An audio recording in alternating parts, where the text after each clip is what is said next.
Researchers who accept grants from the Coca-Cola Company may call physical inactivity the greatest public health problem of the 21st century, but actually physical inactivity ranks down at number 5 in terms of risk factors for death in the United States, and number 6 in terms of risk factors for disability.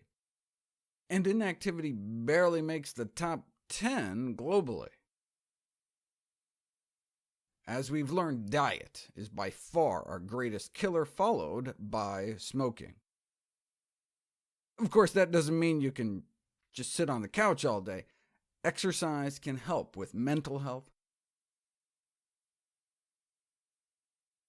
cognitive health, sleep quality, cancer prevention, immune function, high blood pressure, and lifespan extension.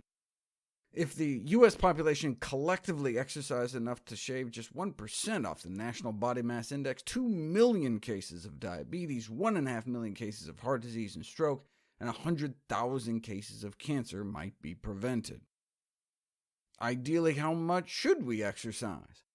The latest official physical activity guidelines recommend adults get at least 150 minutes a week of moderate aerobic exercise, which comes out to be a little more than 20 minutes a day.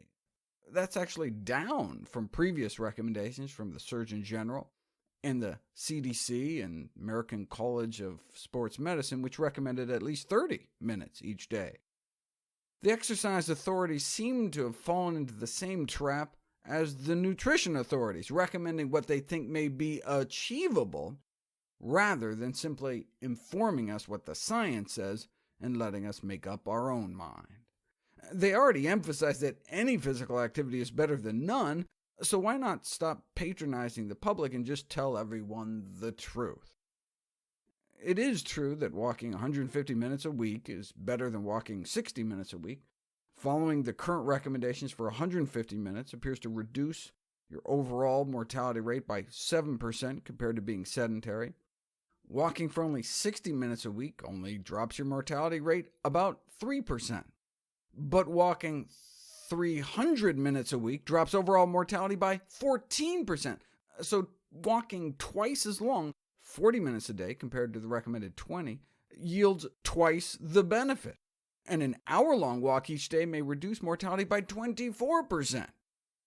I use walking as an example because it's an exercise nearly everyone can do, but the same goes for other moderate-intensity activities such as gardening or cycling.